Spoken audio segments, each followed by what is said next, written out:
What is up, guys, and welcome back to the channel. This is the Hammer Lecter, and this is a figure that I wanted to review for you guys for quite some time. And yes, it did take some time because I kind of forgot about it even after the movie.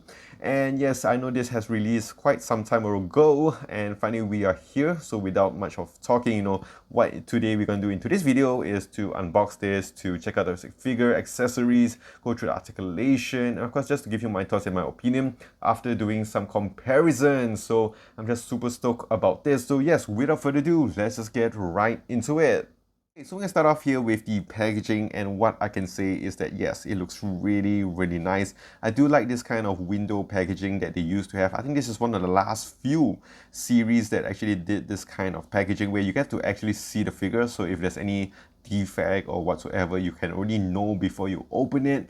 And again, just as a display unit, the reason why I also kept this very long to review was the fact that I didn't want to open this because it looks really awesome. It's just so nice to put it on my shelf to display, but I just kind of wanted to do this video because I actually really wanted to check out the figure. And yeah, just looking at this is the Legacy series that we have from Black Panther. We have the artwork on one side, actually on both sides.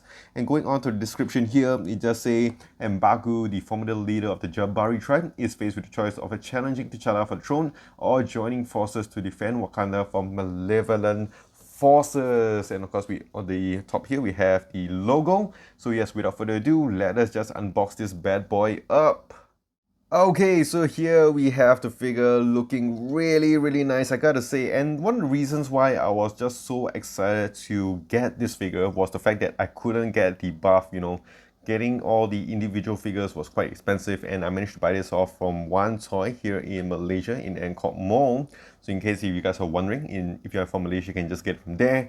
And again, this is just the perfect replacement if you couldn't get the buff figure, because it's exactly the same, just with a little bit of some tweaks here and there in terms of the paintwork, if I'm not wrong. And it just looks really cool. And in terms of accessories, there isn't much to it. There is only the stuff, which also was present with the buff figure as well. So not much of a difference, and you're not really missing out. If you have the buff, I would say just skip on this. But if you do not have the buff like me, this is a perfect figure. So just have a closer look on him here. The face looks really nice. I mean, that is an actual face. This looks really close to Winston Duke, and I like his character. I mean, yes, he's the comedy centric character, but he does bring a lot of heart to the movie as well, especially when it came to Black Panther 2, Wakanda Forever. I think his character was really amazing. And yeah, he's a really interesting character. That's why I really wanted to get him. He is, of course, very big. So as a buff as well, it looks really awesome. And in terms of just what they have done with this figure, in terms of the sculpting on this, just amazing. I mean, this is how you do a buff back in the day. And I mean, it's just not too long ago, I would say. I mean, if you look at the fur on this, it looks really nice with all that sculpt. You have all the shadow as well. You have the dual tone to him as well. Different kinds, different shades of gray, if you know what I'm saying. And yeah, you do have that. The hair sculpt on him as well is really nice. And one thing I do notice about this Legacy series is that the face tends to be a little bit more shiny than the actual part. Because you can see here, it is definitely shinier when light is shined upon him. And just going back to the figure here, again, his satchel, I mean, all the things around him, his skirt piece looks really nice. Again, if you look at the arms here, it does have that dual tone kind of feel to it as well. Looks really nice. And the armor on him, very nice, very authentic. Like, it's wooden, and you can tell like they have put some paintwork, some really good, decent paintwork on him here to give that wooden feel to it as well. Stuff looks really blunt, just a piece of plastic. But other than that, I mean, look at this figure, look at the sculpting that went through with him. This really made a lot of sense as a figure. And when I found out that this was, being re-released into the Marvel Legends series over here, this was the first one that I actually wanted to go out and buy. And of course, I did buy the Black Panther figure as well. But this was just really awesome because, like I mentioned again, buff figure, and you get to buy it off like retail price, 120 bucks in here in Malaysia, 120 ringgit. So 25, maybe 20, 30 USD if not mistaken. So I mean, for retail price for an actual normal figure, and it is a replacement for the buff, it just looks really nice. Going on to the legs here as well, you have the fur on his feet and also the armor on his calves as well, looking all really nice. Overall, I'm just super impressed with the details, on this figure. And now I just want to talk about the articulation in him, and this is where I think it gets really surprising. So in terms of the head movement, it can go up all the way this much, which is quite a lot, I would say. And you can tilt all the way down, so really, really cool. And if you go on to the neck here, you can kind of tilt his head a little bit on the sides, and of course you can rotate it as much as you want. Going on to the arms here, you can rotate it 360 degrees, but as you can see here, the piece would fall off, so you can just attach it on the back, which I think is a really cool thing they added here, so it doesn't really easily fall off. But if you want more range of motion, you take it off, but he looks really, really weird.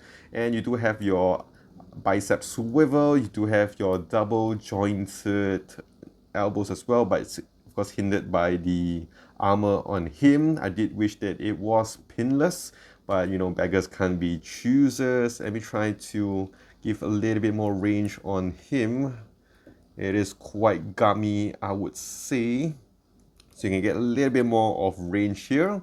And going on to the torso, so you can kind of rotate him over here. There isn't any waist swivel that I can detect, and you can crunch backwards this much and crunch forward this much as well. So pretty good and mobile figure. And you would have your upper thigh swivel, you do have your double jointed knees, which would be hindered again by the skirt piece, but you can twist it all the way back here. And in terms of there's no calf swivel, but you do have nice ankle pivots over here, a lot of rotation, and it's very easy to actually make him stand because he is a pretty hefty big figure, to say the least. And with that weight as well, it does make him help to stand. And measuring on this figure, it does stand in at about almost the 7-inch mark, which of course is really amazing. And here is it next to the Black Panther figure, which I've already reviewed so far, and I do like the size difference on both of them over here. And again, both of these two figures really look amazing, and these are the only two figures that I actually did buy from the Legend series, because I already had Shuri, and I also do have the other figure. And here is it next to both of the Eric Killmonger figures, and I gotta say again, in terms of size difference, you would expect it to be the same as the Black Panther. And I gotta say, actually, I really do like this whole Black Panther series. And of course, I'm gonna put the biggest figure against the smallest figure here, which is in the form of Shuri. And again, I do like the size difference that we have on both of these two figures. Okay, and just for some fun over here, seeing that this was the Bath figure, this is how it compares to two other huge Bath figures. Alright, so that is it with the M'Baku figure, and I gotta say, it looks really, really awesome. In terms of rating, I would give this a nice 7 out of 10. And the reason why is that because it is a Bath replacement, in case if you guys did not get the Bath figure, so definitely points up for that. But if you look at the figure itself, I think it's a nice 6.5 out of 10. I think they could have given us a little bit more accessories, or maybe a newer head sculpt here as well to add it to the series, the Legend series that we have here, the Legacy series. So overall, I think they could have done a little bit more, but it is for those people like me who have missed out on the Bath figure. So it's definitely a huge, huge plus, because I only need to pay retail price for it. It looks really awesome. So yes, these are just my thoughts and my opinions. Do leave yours in the comment section down below, and of course will see you in my next one. And of course, do find me on my Instagram at the Humble Lecter, and I'll see you guys in the next one.